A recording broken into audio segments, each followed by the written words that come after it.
دیکھیں یہ آپ نے جو بات کی ہے، میں مجسٹریٹ رہا ہوں، فرسٹ کلاس مجسٹریٹ رہا ہوں، میں نے کئی ٹرائل کرمنل کیے بھی ہیں، اور چالان نہ پیش ہونے کی کئی وجوہات ہوتی ہیں۔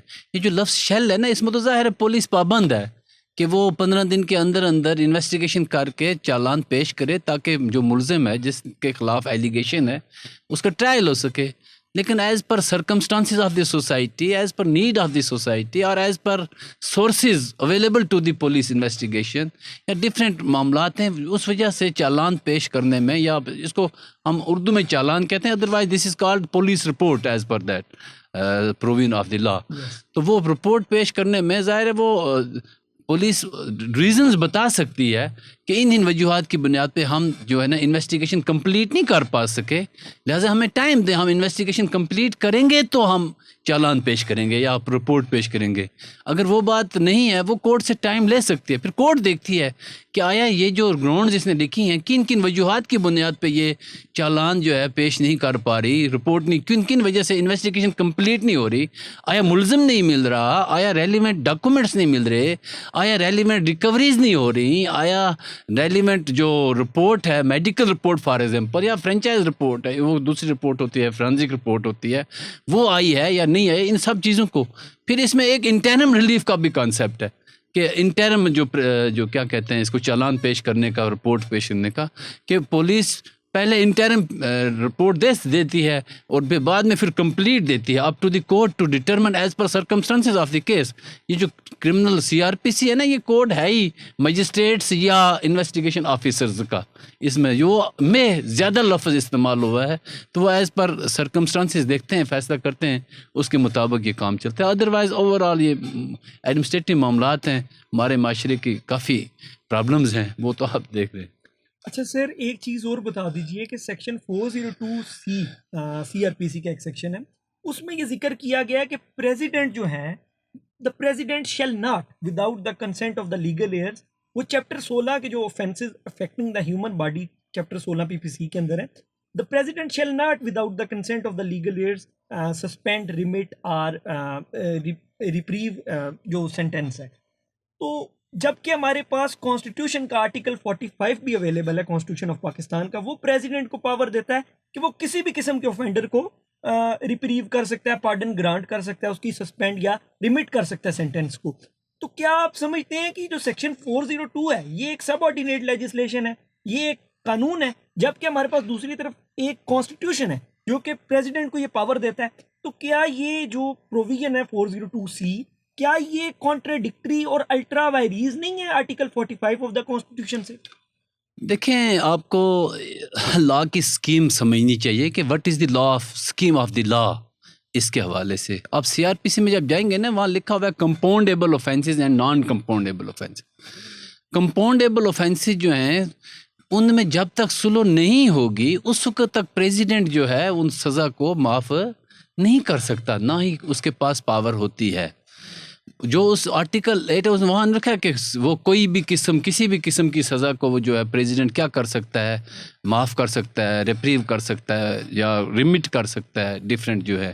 لیکن جو اسی کو جب آپ نیچے سب آرڈینیٹ لیجسلیشن میں دیکھیں گے، وہاں اس کی جو ہے نا کلاسیفیکیشن بتائی گئی ہے، کمپاؤنڈیبل، نان کمپاؤنڈیبل۔ اب دونوں میں جب راضی نامہ ہو گیا، راضی نامہ کی بنیاد پہ تو بات نیچے ختم ہو گئی، لیکن اوپر جب پریزیڈنٹ کے پاس اختیار جو ہے وہ بعد سزا کا ہے کہ جب ٹرائل ہو گیا، سزا ہو گئی، سزا ہونے کے بعد اس کو کیا پریزیڈنٹ کر سکتا ہے معاف یا نہیں کر سکتا۔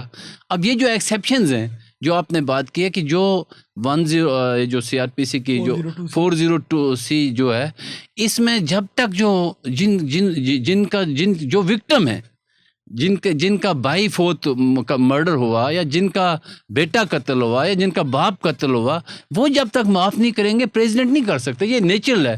اب یہ وہاں جو آپ کانسٹیٹیوشن کی بات کرتے ہیں، پریزیڈنٹ بھی سبجیکٹ ٹو لا چلے گا۔ اب سبجیکٹ ٹو لا کیا ہے؟ شریعت اپلیکیشن ایکٹ ہے، اس میں کہا گیا کہ all decisions shall be made as per شریعہ۔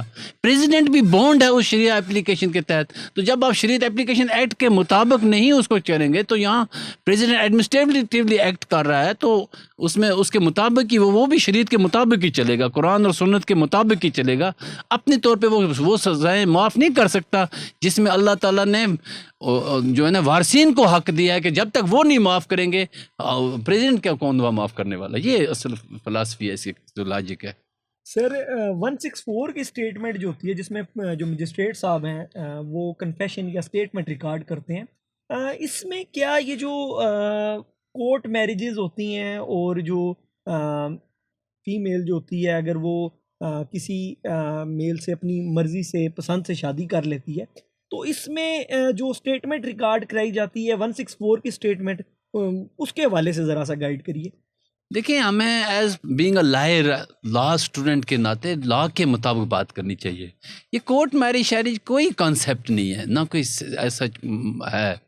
یہ ویسے ہی ہمارے وکلا یا بیچارے جو ان پڑھ بیچارے جنہوں نے لا نہیں پڑھا ہوتا وہ کہتے ہیں ہم نے کورٹ میں جا کے میرج کر لیا. کورٹ والی کوئی میرج شیرج نہیں ہوتی.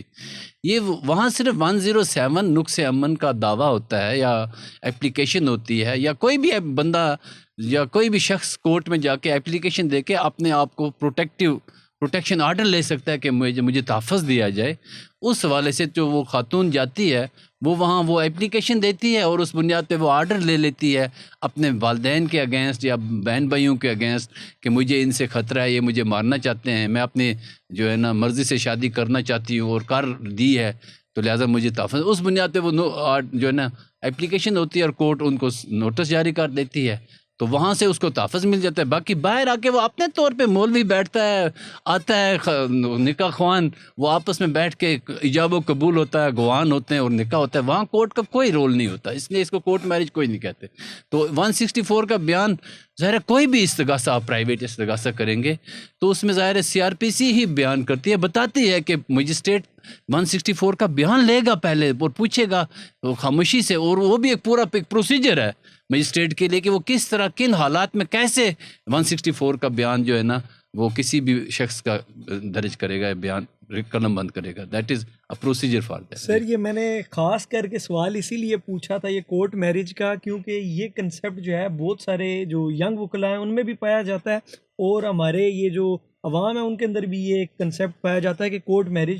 تو میرے خیال سے اب جو ہے یہ بہتر طور پہ کلیئر ہو گیا. جی بالکل یہی ہے. تو سر ذرا سا آپ ہمیں جوڈیشل ریمانڈ کے حوالے سے بتائیے کہ یہ جوڈیشل ریمانڈ کیا چیز ہوتی ہے؟ دیکھیں ریمانڈ جو ہے نا دو قسم کے ہیں، ایک ہے جوڈیشل ریمانڈ اور دوسرا ہے فزیکل ریمانڈ. فزیکل ریمانڈ میں آپ جو ہے نا ملزم کو، جو پولیس ہوتی ہے وہ جب اریسٹ کرتی ہے FIR کٹنے کے بعد ملزم کو، تو ظاہر ہے اس نے تفتیش کرنی ہے، اس نے ریکوریز کرنی ہے، اس نے بیانات لینے ہیں، اس سے ڈفرینٹ چیزیں لینی ہے.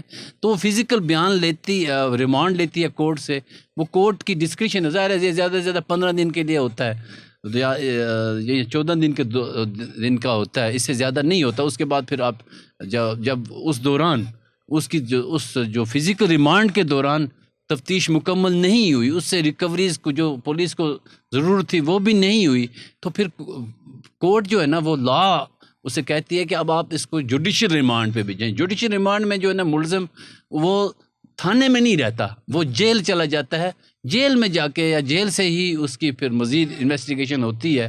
وہاں پھر پولیس والے جو ہے نا اس کی انویسٹیگیشن کرتے ہیں، یا جو بھی چیزیں ریکور کرنی ہوں یا جو ہے نا انویسٹیگیشن مکمل کرنی ہوں وہ پھر وہاں سے کرتی ہے جوڈیشل ریمانڈ سے. سر پھر میں ذرا جو سمجھوں میں ایک چیز آپ سے کلیئر کرنا چاہتا ہوں کہ اس کا مطلب تو پھر یہ ہوا کہ آپ 15 دن تک کسی نہ کسی طرح خاموش رہیں اور پولیس جو آپ سے مطلب تفتیش کر رہی ہے اس کو مطلب جیلیں، بے شک وہ آپ کی جو انویسٹیگیشن جیسے بھی آپ سے ریمانڈ میں جو بھی، تو 15 دن آپ اگر مطلب ہے مینیج کر لیتے ہیں تو پھر آپ جوڈیشل ریمانڈ میں جیل چلے جائیں گے تو وہاں پہ تو مار بھی نہیں پڑے گی. تو بہتر ہے کہ پھر 15 دن آپ اگر مینیج کر لیں تو کو بچنے کی صورتحال بن سکتی ہے. دیکھیں مار کا کوئی تصور نہیں ہے لا میں کہ پولیس آپ کو مارے یا یہ کرے. There are different skills for the police to interrogate into the matter, دیکھے کیسے کس طرح. تو وہ ظاہر ہے وہ پریشر میں ڈالتی ہے، مختلف طریقے اپناتی ہے تاکہ وہ in order to go to the relevant truth کہ سچائی کیا، حقیقت کیا ہے، کیا جرم ہوا ہے، کس نے کیا، کیسے کیا ہے. تو وہاں آپ بے شک وہ پولیس کو آپ قید ہی میں جوڈیشل جب آپ جائیں گے اس وقت بھی آپ قید میں ہیں، اور پہلے جو ہے نا فزیکل ریمانڈ پہ ہیں اس وقت بھی آپ قید میں ہی ہیں. فرق صرف اتنا یہ ہے وہاں آپ جیل میں چلے جاتے ہیں, یہاں آپ تھانے میں پولیس والوں کے پاس ہوتے ہیں, فرق اتنا ہے. تو وہاں بھی ظاہر جب آپ جوڈیشل جائیں گے وہاں بھی آپ پابند ہیں, جو بھی پولیس آپ سے پوچھے گی آپ وہاں بھی بتانے کے لیے تیار ہیں, بتانے کے پابند ہیں, آپ کو بتانا ہے وہاں بھی ساری چیزیں. تو باقی جو فزیکل مارنا ہے یا کرنا ہے یہ ہمارے معاشرے کا جو ہے نا وہ تھوڑا بدنصیبی ہے, اتنا جو ہے نا ہے کسی حد تک, لیکن اتنا نہیں ہے جس طرح یہ ہماری پولیس کرتی ہے. اچھا سر, میں آپ سے ایک آخری سوال پوچھوں گا کہ ٹرائل ان ایبسینشیا کا ایک کنسیپٹ ہے, یہ ذرا واضح کریے. دیکھیں نا, ایبسینٹ سے ایبسینشیا, ٹرائل ان, جب ملزم جو ہے اب 512 ہے, 514 سیکشنز ہیں, جب ایف آئی آر کٹی, ملزم کے لیے چھاپے پڑے, ملزم ملا ہی نہیں, غائب ہو گیا, تو پھر پولیس جو ہے اپنے طور پہ انویسٹیگیشن کرتی ہے. انویسٹیگیشن کرنے کے بعد وہ ظاہر وہ رپورٹ بھیج دیتی ہے کورٹ میں, تو کورٹ نے اب ٹرائل کرنا ہے, ٹرائل ان ایبسینشیا. پولیس کے پاس بھی اختیار ہے کہ وہ انویسٹیگیشن روک دے, 512 کر دے, 512 کی جو ہے نا اشتہار دے دے. اس کے بعد وہ کیا کرتی ہے پولیس, 514 کا جو ہے نا وارنٹ لے لیتی ہے پولیس کورٹ سے, تو پھر ملزم کی جو ہے نا وہ تلاش جاری رہتی ہے. تو جب وہ نہیں ملتا, ملزم غائب ہو گیا, ملک سے باہر فرار ہو گیا یا روپوش ہو گیا, وٹ ایور, پھر اس میں ایک اور کانسیپٹ بھی ہے, اب بیل بیفور بیل وہ غائب ہو سکتا ہے یا بیل کروانے کے بعد بھی غائب ہو سکتا ہے. دونوں صورتوں میں مختلف چیزیں جو ہے نا ہوتی ہیں. تو جا کے یہ کلیئر جو کنفرم معاملات جو ہوتا ہے وہ 514 کے بعد جب کارروائی کر دیتے ہیں 514 کی, تو کورٹ پھر کیا کرتی ہے, جب کورٹ کے پاس چالان جاتا ہے جو انکمپلیٹ ہوتا ہے, ایک طرفہ ظاہر ہے انکوائری کی ہوتی ہے, انویسٹیگیشن کی ہوتی ہے پولیس نے, تو پھر کورٹ دیکھتی ہے کہ whether the trial should be in absentia اور it should be put in to sine die, adjourn کر دیں. تو وہ کورٹ کی ڈسکریشن ہوتی ہے, اگر وہ سائنڈائی کر دیتی ہے ایڈجرنمنٹ, پھر جب ملزم ملے گا پھر آئے گا, اس کو پکڑیں گے, اریسٹ کریں گے, پیش ہوگا, پھر ٹرائل اس کی موجودگی میں گواہان ہوں گے, وٹ ایور جو کرنا ہے. اگر کورٹ سمجھتی ہے نہیں ضرورت ہی نہیں ہے, اگر وہ نہیں ہے تو ہم اپنے طور پہ اس کی عدم موجودگی میں جو ہے نا ٹرائل کرتے ہیں, تو وہ کورٹ کر سکتی ہے. Whatever the documentary evidence, whatever the circumstantial evidence, whatever the oral evidence, what are ever the different statements of different people with regard to the offense committed by the accused, اس کے پاس ہے, وہ اس کی روشنی میں بھی اس کے عدم موجودگی میں جو ہے نا کہہ سکتی ہے پروسیکیوشن کو ٹو پروو یور کیس. تو ظاہر پروسیکیوشن نے پروو کیس کرنا ہوتا ہے اس کی عدم ایبسینشیا میں, تو اس کے بعد پھر کورٹ پھر دوبارہ دیکھتی ہے کہ آیا اس کو سزا بنتی ہے یا نہیں بنتی. پھر اس کی روشنی میں کورٹ اس کو سزا بھی دے سکتی ہے یا بری بھی کر سکتی ہے, اپ ٹو دی کورٹ. یہ اس کی روشنی. سر آپ کا بہت شکریہ کہ آپ نے مجھے موقع دیا اور اتنے اہم سوالات میں آپ سے پوچھ سکا. بس ایک آپ نا مجھے آخری ایک پیغام ہماری آڈینس کے لیے ریکارڈ کرائیں, ایک اچھا سا پیغام ریکارڈ کرائیں.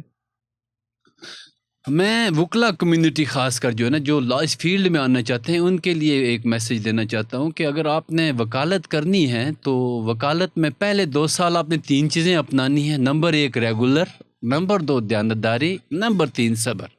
یہ 3 چیزیں آپ پہلے 2 سال مینٹین رکھیں اور ساتھ آپ بہت کچھ کسی لیول پہ چلے جائیں گے. پھر 2 سال کے بعد یا 3 سال کے بعد کسی کا ڈیپینڈنٹ کبھی نہ رہیں, کسی کے نیچے رہ کے کام نہ, کسی کا subordinate. You must be independent, must have your own office, own book and own you can say جو اس کو ہم کیا کہتے ہیں کلرک کہتے ہیں, اسسٹنٹ کہتے ہیں, وہ آپ کے پاس ہو. یہ 6 چیزیں لے کے آپ چلیں تو آپ کبھی بھی اس فیلڈ میں ناکام نہیں ہوں گے. اللہ آپ کا حامی و ناصر ہو. Thank you. ڈیئر فرینڈز, آپ نے امید ہے انجوائے کیا ہوگا آج کا جو ہمارا سیشن تھا.